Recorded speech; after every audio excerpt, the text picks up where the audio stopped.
večer. Mene so povabili, da nekaj povem, potem sem prebral, da sem namenjen za popestritev. Danes sem slišal, da bo to predstava, ker vse skupaj samo pomeni, da me ne smete jemati resno.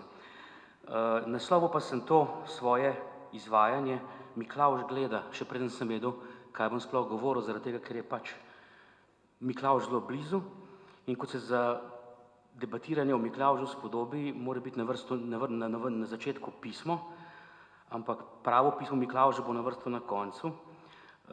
Bom pa prebral na začetku eno pismo, sicer pismo bralcev. Vera je pravica, ne dolžnost. Draga gospa Mateja, prejšnji teden sem prebrala vaše pismo v reviji Ona. Strinjam se z vašim mnenjem, da so pedofili povsod, ter ne samo v cerkvenih krogih. Vendar se ne strinjam z vašim pogledom na otroke in jih krščansko ali katerokoli vzgojo. Napisali ste, da svoje otroke vzgajate v krščanskem duhu, kar spoštujem, vendar ste se v pismu tudi spraševali, kaj bi bilo, če bi se o veri odločili otroci oziroma bi z odločitvami čakali tako dolgo, da bodo odrasli. Prihajam iz krščanske družine, tudi mene so krstili, pošiljali k maši vsako nedeljo, pa prvo obhajilo in tako naprej, vendar to ni bila moja odločitev. Stara sem 20 let in vam odgovarjam, če bi se jaz kot otrok lahko odločala o svoji lastni veri, se nikakor ne bi odločila za krščansko ali katero drugo religijo. Beseda odločila je pod narekovaji, ker so mišljenja, da otrokom ne bi smeli vsiljevati vere, temveč bi jim morali prepustiti odločitev o svojem duhovnem prepričanju, ko bi bili odrasli in bi se znali odločati sami zase. Vera je pravica, ne pa dolžnost. Sama sem ateistka, prav tako večina mojih prijateljev, ki so bili krščeni v otroštvu. Spoštujem vse vere ter enakovredno gledam na vse religije, me pa izredno moti, da sem bila vzgojena v krščanskem duhu. Da vam razložim zakaj. Prav ste povedali, ko ste napisali, da poznate mnogo dobrih duhovnikov. Tudi duhovnik v naši vasi je bil dober človek, čeprav se glede duhovnega mišljenja pogosto nisva strinjala. Otroci na verouku smo slišali stvari, kot so, če verjamete, da so bili vaši predniki opice, pa pojdite v živalski vrt.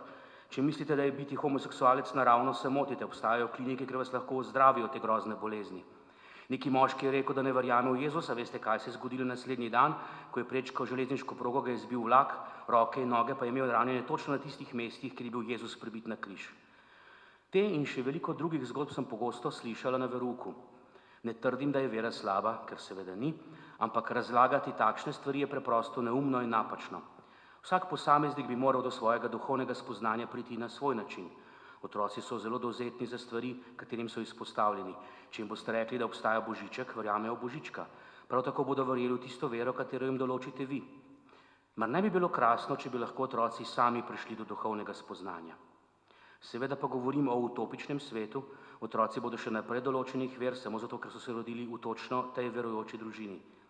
Morda se mi posmehujete, ter mislite, zakaj pišem o odločitvi glede vere, ko pa sem se po tolikih letih krščanstva odločila za ateizem. Zato, ker bi tiste ure verouka ter maše v otroštvu z veseljem porabile za kaj drugega. Morda bi se lahko celo naučila igrati klavir. Janja. Če mislite, da se bom posmehoval ali norčeval, se motite. Mlada dama je svoje mnenje, za razliko od mnogih, ki danes objavljajo svoje umotvore v klasičnih ali elektronskih medijih, in pri tem nimam v mislih zgolj tistih osebkov, ki svoje bruharije večjih in manjših potreb razlivajo po spletnih forumih, komentarjih in pismih bralcev, ampak mislim tudi in predvsem na tiste, ki to počnejo na prvih straneh in z mastnimi naslovi za plačo.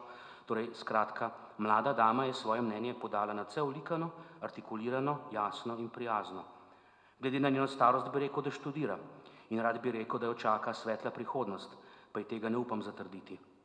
A morda se v njej skriva bodoča predsednica kakšne stranke, morda je bodoča varuhinja človekovih pravic, morda bodoča premierka, predsednica države ali pa umetnica, če se bo naučila igrati klavir.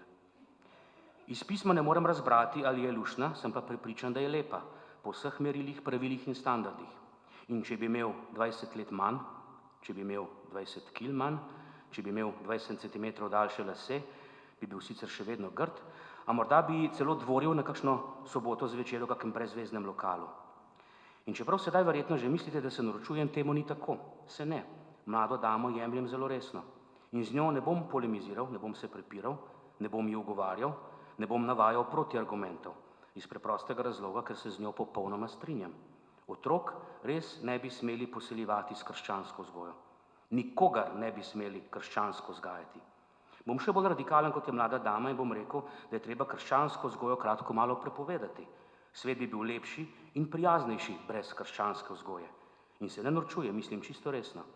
Seveda pa je treba razjasniti, kaj si predstavljamo pod pojmom krščanska vzgoja. In tu pač moram pojasniti nekaj zmot v njenem pismu. Ne bom polemiziral, ne bom se prepiral, ne bom jo ugovarjal, ne bom navajal protiargumentov, prijazen bom in olikan, kot je bila ona. Samo pojasnil bom. Mlada dama je spisala svoje pismo, ker misli, da je bila deležna krščanske vzgoje. Pravzaprav živi v zavesti in prepričanju, da je bila deležna krščanske vzgoje. In morda ima celo prav, čeprav močno dvomim. Ateisti se redko poslužujejo krščanske vzgoje. Njo pa so vzgajali ateisti. Napisala je, da so jo pošiljali k maši vsako nedeljo, ne da so šli k maši, hodili k maši. Pošiljali so jo. Za ljudi, ki drugim nalagajo obveznosti in dolžnosti, ki se jih sami ne držijo. Kristus bi rekel, da vežejo težka in neznosna bremena in jih nalagajo ljudem na rame, sami pa se jih še s prstom nočejo dotakniti. Za ljudi, ki pravijo, da so verni ali se celo izrekajo za kristjane, notranjost cerkve pa vidijo le na veliko soboto v blagoslovu jedil. Za starše, ki pošiljajo svoje otroke k maši, medtem ko sami v nedeljo malo potegnejo ali izkoristijo odsotnost otrok še za kaj drugega. Za take ljudi sem začel uporabljati izraz nezavedni ateisti. Izrekajo se, mislijo si, domišljajo si, da so karkoli pač že, nenazadnje tudi kristjani, a se ne zavedajo svojega ateizma, svojega brezboštva. Kar pa se tiče duhovnika, ki ga omenja, ljudje, ki svojo vero, svojo morda povsem iskreno vero uporabljajo in izkoriščajo za to, da druge ranijo, plašijo, strašijo, jim grozijo, omalovažujejo, ponižujejo ali celo ubijajo, to so nezavestni ateisti. Ti ljudje berejo svetopismo ali kakšne druge svete spise, molijo, se postijo, predavajo, poučujejo, evangelizirajo, hodijo k maši, celo mašujejo, a s pravim, živim, ljubečim, ne zgolj naslikanim Bogom se nikoli niso srečali. V svoje življenje, k sebi torej, Boga niso spustili, niso ga ozavestili. Boga niti ne potrebujejo, saj jim zadostuje vera. Niso mrtvi, a še zdaleč niso živi. Živijo kot v komi, nezavestno in brez Boga. Zato se mlada dama moti, ko misli, da se je odločila za ateizem. Vzgajali so jo za ateizem, nezavedno in nezavestno sicer, a uspešno. In na tem mestu moram osramočen priznati, da tudi sam, čeprav se imam za živega in dejavnega kristjana, dostikrat padem v nezavest in tavam v nezavednem. Če tudi sem bil, ali pa morda prav zato, ker sem bil deležen krščanske vzgoje, kot mnogi, premnogi med vami. Kadar sem kot dojenček, kot smrkavec, kot mulc, držal v roki kako reč, naj si bo bonbon, kos torte, igračo ali pasji kakec, in je prišel mimo ali na obisk sosedov ali pa popolnoma neznan dojenček, smrkavec, mulc, mi je po 2 minutah vedno začel puliti iz rok, karkoli sem že držal. Naj si bo bonbon, kos torte, igračo ali pasji kakec. Pa nisem pustil in nisem spustil. In je vpil on in sem vpil jaz. In se je daril on in sem se daril jaz. In se je jokal on in sem se jokal jaz. Pa sta pristopili mamici. In moja je vedno rekla, no, Gregec, pusti fantko ne vzame, saj vidiš, kako si želi, saj ti ne potrebuješ. In se je razprla moja ročica, spustila, karkoli je že držala, naj si bo bonbon, kos torte, igračo ali pasji kakec, in sem skozi solze gledal, kako se mi sosedov ali pa popolnoma neznan dojenček, smrkavec, mulc, reži v obraz, kako ga njegova mamica boža, moja mamica pa žari od ponosa, ker krščansko vzgaja svojega sinka. In boste rekli, saj ni hudo in čisto prav, ampak kadar sem kot dojenček, kot smrkavec, kot mulc prišel na obisk k sosedovemu ali pa popolnoma neznanemu dojenčku, smrkavcu, mulcu in je ta že kaj držal v roki, naj si bo bonbon, kos torte, igračo ali pasji kakec, sem mu po 2 minutah vedno začel to reč puliti iz rok, pa ni pustil in ni spustil. In je vpil on in sem vpil jaz. In se je daril on in sem se daril jaz. In se je jokal on in sem se jokal jaz. Pa sta pristopili mamici in njegova je vedno molčala in zavijala z očmi, moja pa tudi ni rekla, no, fantek, pusti Gregco naj vzame, saj vidiš, kako si želi, saj ti ne potrebuješ. Ampak je vedno rekla, no, Gregec, pusti to, ni tvoje, od fantka je, kar daj mir. In sem le skozi solze lahko gledal, kako se mi sosedov ali popolnoma neznan dojenček, smrkavec, mulc, reži v obraz, kako ga njegova mamica boža, moja mamica pa žari od ponosa, ker krščansko vzgaja svojega sinka. Morda se smejete, ampak premislite, če niste bili tudi vi deležni krščanske vzgoje. In kadar je kje, kdorkoli, kaj ponujal zastonj, podarjal ali vsiljeval, bodi si sladoled, žogo, en krog na biciklu, polet z letalom in spraševal, kdo bi rad, kdo si želi, kdo bi šel, je, še preden sem lahko dvignil roko in zavpil, jaz bi rad, jaz bi šel, jaz, prosim, jaz, je moj oče vedno položil svojo roko na mojo ramo, mi resno pogledal v oči in rekel, pusti, so še drugi, ki so bolj potrebni. In sem le skozi solze gledal, kako se drugi igrajo, vozijo, sladkajo, jaz pa sem se tešil s krščansko vzgojo. Dobro, saj veste, da pretiravam in moja mama bo užaljena in bo rekla, saj ni bilo tako, nisem nikoli tako ravnala, a princip vam je znan. Saj ste bili tudi vi deležni krščanske vzgoje. In kar je najbolj smešno, če ne celo absurdno, to vzgojo smo uspešno prenesli tudi na svoje otroke. In k temu je treba dodati še drugi pol te vzgoje, ki je sestavljen iz citatov Svetega pisma, ki smo jih tako na pol poslušali in na pol preslišali pri verouku in pri mašah, da so se nam tako polovični zasidrali in ognezdili globoko v možgane. Blagor miroljubnim, kar hočeš, da bi drugi tebi storili, če te kdo udari po enem licu, mu nastavi še drugo, če te kdo hoče vzeti obleko, mu tudi suknje ne brani, če te kdo sili 1 miljo, pojdi z njim 2, ljubite svoje sovražnike, kdor je brez greha, naj prvi vrže kamen in kar je še takih. In zdaj vzemite svoje ranjeno otroško srce, svoja potlačena čustva in jih skombinirajte s slabo razumljenim in napačno citiranim Gospod, nisem vreden, ali kadar si povabljen, pojdi in sedi na zadnje mesto, kdor se ponižuje, bo povišen. In dobili boste človeka, ki ne da misli, da je nesposoben, daleč od tega, nenazadnje so ga starši imeli radi.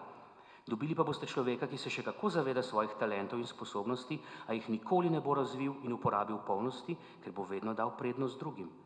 Dobili boste človeka, ki se ponižuje in čaka povišico. Dobili boste človeka, ki se mu ponujajo možnosti, obetajo priložnosti, a se ne bo čutil vrednega in jih bo vedno prepustil drugim. Dobili boste človeka, ki bo vedno sedal v zadnjo vrsto in oddaleč opazoval stvari, ki bi jih znal sam opraviti bolje. Dobili boste starejšega brata iz prilike o izgubljenem sinu. To je pravi in tipični primerek krščanske vzgoje. Dobili boste povprečnega slovenskega katoličana. Dobili boste človeka, ki bo zaradi pol citata ljubi svojega bližnjega vedno odstopal mesto manj sposobnim od sebe. Dobili boste človeka, ki bo v duhu pol citata ljubi svojega bližnjega vedno pospravljal in popravljal za manj sposobnimi od sebe. Dobili boste človeka, ki ga bo pol citat ljubi svojega bližnjega prevzel do te mere, da se bo imel za manj sposobnega od manj sposobnih od sebe in nikoli ne bo prevzel nobene odgovornosti, funkcije, poslanstva. In ker je krščansko vzgojen, bo ob tem še žarel od ponosa in bo ta žar zmotno imel za svetniški sij. Dobili boste povprečnega slovenskega katoličana. Hvala Bogu za izjeme. Naj samo pojasnim, zakaj je ljubi svojega bližnjega pol citat, ker mu spredaj manjka ljubi Gospoda svojega Boga, zadaj pa kakor samega sebe. Kakor samega sebe. Vem, o čem govorim. Dobrih 30 let krščanske vzgoje je pustilo svoje posledice. Razrahljane živce in nevarnost hrane na želodcu. To pa zato, ker je bila vzgoja polovičarska. Ljubi, ljubi, ljubi. Ljubi Boga, ljubi bližnjega in sem ljubil. In se trudil, se umikal, sklanjal glavo, mislil, da sem ponižen, pa sem bil samo pohleven. In sem zasovražil sebe in svet in ugotovil, da tako ne gre več naprej. In sem za hip pozabil na druge in vzljubil sebe, brez posebnega truda. In se nisem več umikal. In ker sem hodil naokrog z dvignjeno glavo, sem lahko pogledal naokrog in videl, da je svet lep in ljudje dobri. In namesto rane na želodcu sem dobil rano nekoliko više, na srcu, pravo rano, dobro rano. Morda se vam zdi, da pretiravam, a kar pomislite, saj ste bili tudi sami deležni krščanske vzgoje. Ampak treba je poudariti, da ta naša krščanska vzgoja nima prav nobene pametne zveze s krščanstvom. Tisti, na katere se sklicujemo pri krščanski vzgoji, niso bili deležni krščanske vzgoje. Si sploh lahko predstavljate, kakšen bi bil naš svet, ko bi bila Marija krščansko vzgojena? Angel bi pristopil k njej in bi rekel, zdrava Marija, milosti polna, Gospod je s teboj, glej, spočela boš, rodila sina, ki mu da ime Jezus in tako dalje. Lepo, krščansko vzgojena Marija pa bi rekla, joj, pa ne vem, no, se ne da ne bi hotela, ampak ne vem, če bi, no, to je prevelika čast in nisem vredna, saj so še druge, sploh pa kaj bodo ljudje rekli. Glejte, se meni je zadosti že samo zavest, da me je Bog prvo izbral, ne bo kakšna druga. In mi bi ostali neodrešeni oziroma brez odrešenika. Ampak na našo srečo Marija ni poznala krščanske vzgoje. Ko je angel pristopil in rekel, a boš, je ona vprašala samo, kako? In angel je rekel, tako, in ona je rekla, prav. Prav tako Jezus. Marija je pač vzgajala, kot je bila vzgajana, prav nič krščansko. Res je, da je Jezus rekel blagor tistim, ki delajo za mir, ampak ko je vstopil v tempelj in zagledal trgovce, ni rekel, se opravičujem, a lahko majčkeno zmotim, a bi vas mogoče lahko prosil, ampak res samo, če vam je prav, drugače kar povejte, bom jaz že kako. Hotel sem samo reči, če bi mogoče lahko za trenutek odložili svoje delo, ali pa če vam ni odveč, če bi ta denar mogoče lahko šli ven preštevati, glejte, primite vi mizo na onem koncu, jaz bom pa tukaj, pa tole kletko z golobi bom že še zagrabil, a da so grlice, a res kako lepo, no pa sem se spet nekaj naučil. No, glejte, če bi lahko zdaj to nesli ven, a da ne, a res ne, no nič hudega, se bom pa jaz umaknil, se še enkrat opravičujem, ker sem zmotil. A je Jezus govoril tako? Ali je prevračal mize in stole in vpil, iz moje hiše ste naredili razbojniško jamo? Jezus je res rekel, ljubite svoje sovražnike, ampak ko je zagledal farizeje, pismouke, ni rekel, glejte, čutim, da je med nami neka napetost. Res ne bi rad, da bi prišlo do nesporazuma, jaz vas imam strašno rad in vas spoštujem in popolnoma razumem, da razmišljate, kot pač razmišljate in da delate, kot pač delate. In pravzaprav se čisto strinjam z vami, časi so pač taki in se je treba prilagajati, tako da super fante, kar tako naprej.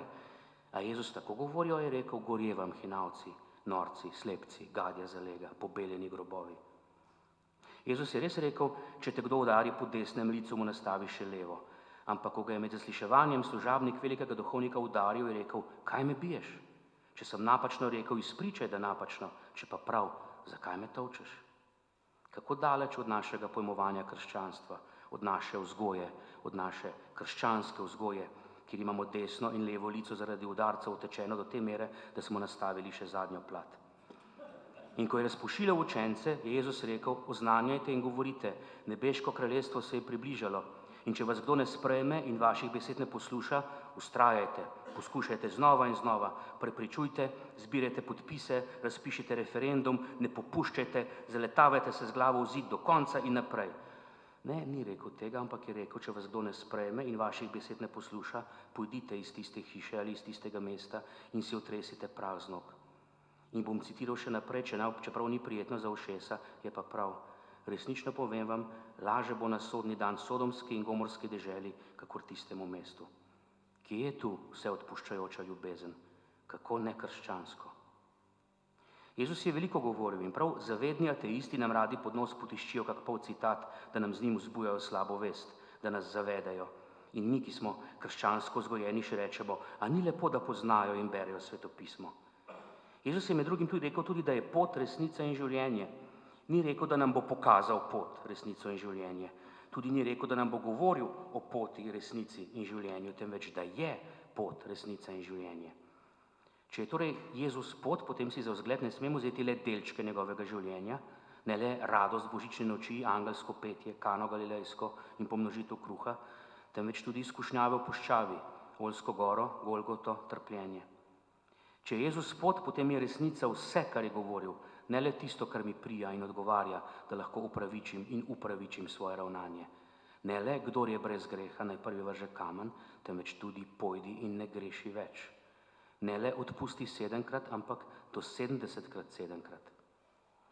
In boste rekli, kaj ima vse to veze z vzgojo in z Miklavžem, ki sem ga tako nemarno potisnil v naslov? O, ima. Ker se takole v dneh pred adventom, ko so svoje želje zapisali v pisma položili v okna in peharje, naslednji dan pa jih ni bilo več, ker se naši krščansko vzgojeni otroci začnejo obnašati prav hinavsko. Kar na lepem vidiš, da zdržijo in preživijo brez televizije in računalnika, ker Miklavž gleda. Da imajo čas za učenje in naloge, ker Miklavž gleda. Da ubogajo brez prepričevanja na prvo besedo, ker Miklavž gleda. Da je postelja lahko poslana, soba pospravljena, ker Miklavž gleda. In vidiš kar na lepem, koliko motivacije in koncentracije je zmožen in sposoben takle otrok. Res da na kratki rok se bo, ko bo dobil, kar si želi in ko bo minil 6. december, spet vse po starem, pamš razvajani, krščansko vzgojeni. In se tako na kratki rok obnašamo vsi, ne glede na leta in status, od smetarja, ki prazni kante, do predsednice vlade. Delamo in trudimo se, ne ker je tako prav, ne ker smo v ta prav prepričani, ampak ker Miklavž gleda. Le da Miklavž včasih pride iz svetih nebes, včasih pa iz Bruslja. In slišimo rožljanje parkeljskih verig, včasih iz pekla, včasih pa iz šefove pisarne. In je res neumno, da se ne zavedamo, res zavedamo, da Miklavž res gleda. Lepo vzgojen otrok, dobro vzgojen otrok, priden otrok, ne bo prav nič spreminjal svojega vedenja in ravnanja, ker ni nobene potrebe. Poreden pa bo malo pritisnil, prepričan, da lahko v 14 dneh nadoknadi celo leto. Kaj je leto? Življenje. Prav res, življenje. Kar poglejte v naše cerkve. Razen par svetlih izjem so v njih le otroci in starci. Otroci zato, ker še niso prišli v leta, da bi se lahko odločili za ateizem, starci pa zato, ker upajo, da bodo, kako boleče dobesedno, zadnjih 14 dni nadoknadili zamujeno v življenju. Miklavž pa gleda. In seveda se postavi vprašaj, kako oziroma koliko krščanska sploh je naša krščanska vzgoja. In sem v Google vtipkal krščanska vzgoja. In že čisto prvi zadetek me je zadel v živo. Članek z naslovom Konvencionalna krščanska vzgoja povzroča areligioznost. Citiram: Na področju verske vzgoje otrok je potrebno vpeljati nove oblike, je prepričan dunajski pedagog religije in katehet Martin Jegle, ki je v pogovoru z avstrijski časnik poudaril, da konvencionalna krščanska vzgoja povzroča areligioznost. Po njegovih besedah so vero prepogosto izrabljali kot vzgojno sredstvo, da bi otrokom vcepili ponižnost, ob tem pa jim niso puščali prostora za rast in razvoj na tem področju.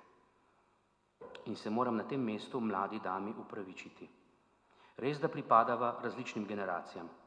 Sam pripadam generaciji, ki ne more razumeti, kako lahko obuješ čevlje in si ne zavežeš vezalk. Da tvegaš, da se na kakšnem stopnišču prevrneš in si polomiš vrat, samo zato, ker moda zapoveduje nezavezane vezalke. Pripadam generaciji, ki ne more dojeti, da lahko kupiš hlače, ki so že strgane, da te bo na stara leta trgala revma samo zato, ker si v mladosti sledil modnim trendom. A trdno verjamem, da so trije največje darovi, ki nam jih daje Bog: neumrljiva duša, sposobnost ljubiti in svobodna volja. In če nam Bog dopušča svobodno izbiro, res nimam pravice, da bi to izbiro komu kratil. Zato se lahko vsak svobodno odloča o pomembnih in nepomembnih stvareh. In mlada dama, za razliko od mene, pripada generaciji, ki se svobodno odloča o vsem, tudi o tem, kakšnega spola kdo želi biti, ne glede na to, kaj komu raste, poganja ali pač ne pod pasom in nad njim. Priznam pa, da mislim, da niti Bog v svoji vsevednosti ni pričakoval, da bomo prišli do tako skrajnih bregov svobode, ali pa smo že zdavnaj preko in čez les. A mlada dama ima prav, tako ona kot jaz, oba sva bila deležna krščanske vzgoje. Nezavestno ali zavestno, nezavedno ali zavedno sva bila deležna konvencionalne krščanske vzgoje. A Bog je, hvala Bogu, nekonvencionalen in si neprestano izmišlja nove načine, da nas pripelje k sebi. Vsaj tisto peščico, ki se zavedamo, da nas Miklavž neprestano gleda. In ker Miklavž res gleda in ker se približuje njegov god, naj preberem pismo, ki sem mu ga pisal 2 leti nazaj, ko smo bili pred volitvami, a je še vedno aktualno. Pismo svetniku, ki tudi sicer dobi veliko pisem. Ljubi sveti Miklavž, vem, da imaš prav v teh dneh ogromno dela in da si dobesedno zasut z goro pisem. Vem tudi, da si prijazen kot si, prav za vsako pismo vzameš čas in ga osebno prebereš, da s prav svetniško potrpežljivostjo prisluhneš otroškim željam in, če se le da, skušaš ugoditi.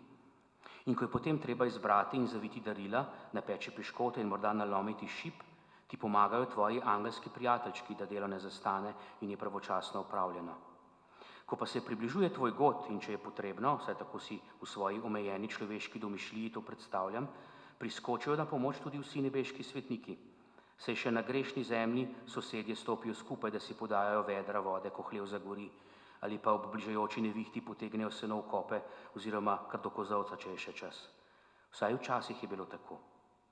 In vidiš, prav zato, ker ni več tako, kot je bilo včasih, ti pišem in upam, da se tole pismo ne bo zgubilo med množico drugih, oziroma da ga boš prebral prav tako prijazno in potrpežljivo kot vse preostale, čeprav želje v njem niso prav nič otroške, prej otročje.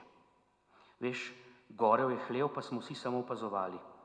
Morda je kdo z vodo polil svojo streho, da je ognjeni zublji ne bi prehitro oblizali, štala pa je, medtem ko so iz nje brezglavo bežale podgane, ovce, voli, petelini in druga udomačena živina, le prašiče so ognju navkljub z največjo težavo odtrgali od korita, pogorela. In nevihta je na obzorju, pa nam še na misel ne pride, da bi sosedu pomagali. Zakaj le, ko smo mu za povrh še skrili grablje in se zdaj smejemo v pest, ko jih preklinjajoč išče. A kot ti otroci v svoji naivni otroški zaupljivosti v pisma, ki jih starši ne smemo prebrati, zapišejo svoje želje, so stranke spisale svoje visokoleteče in blagodoneče programe, ki pa jih prav brez sramu, predvsem pa brez vsake mere, razglašajo z vseh možnih mest. In so ljudje, ki jim prav naivno in otroško verjamejo. Prav tam okrog tvojega goda enkrat bomo razvezali žaklje, presuli v peharčke ter pogledali in prešteli, kaj smo si zaželeli, kaj smo pisali, komu smo pisali in kaj nam bodo ti prebarvani in prekopirani Miklavži prinesli. In se bojim, da se bo, ko se bodo megla in oblaki razkadili, pokazalo, da so bili gradovi v oblakih pravzaprav gradovi iz peska, da smo spet namesto na skali zidali na pesku, na obali, kjer nas bo odplaknil prvi val. Bojim se, da si bo marsikateri krilatec snel svojo angelsko masko in se bodo prikazali parkeljski rogovi, posmehljiv nasmeh in bog ne daj še rep. In bodo peharji ostali prazni, šip pa se ne bo manjkalo, še manj pa tistih, ki nas bodo tepli z njimi. Veš, razvadila sta nas tvoja dva lažna bratranca, socialistična in kapitalistična kopija, dedek Mraz in Božiček. Delila sta darila vse vprek, vsem po vrsti, brez vprašanja. Ni bilo važno, ali si bil priden ali ne, ali si si zaslužil ali ne, ali si prosil ali ne, niti ali si si zaželel ali ne. A vsak žakelj se enkrat izprazni ali pa celo strga. Zato, glej, ljubi sveti Miklavž, si ti moje zadnje upanje. Prinesi nam, prosi, pametnih in odgovornih ljudi, poštenih in častnih, resnicoljubnih in odkritosrčnih, vernih, zaupljivih in zaupanja vrednih, pravih, in jih razvrsti na prave položaje, da ne bo prekrškar prometni minister, ne tat policaj. Obljubim, da bom zelo, zelo, zelo, zelo priden. Tako sem videl, da ti napišejo moji otroci. Obljubim, da bom zelo, zelo, zelo, zelo priden. In pri njih vidim, da deluje. Vedno jim prineseš vse, kar so si zaželeli, če tudi niso bili tako zelo pridni. Pa ti tako obljubim še jaz. In ker vem, da je moja želja velika, naj ti kar takoj prihitijo pomagati vsi nebeški zbori in čete angelov in kar vas je tam zgoraj, da bom za Božič lahko pomirjen pel, slava Bogu na višavah in mir na zemlji ljudem, ki so Bogu po volji. Hvala, Miklavž, tvoj Gregor.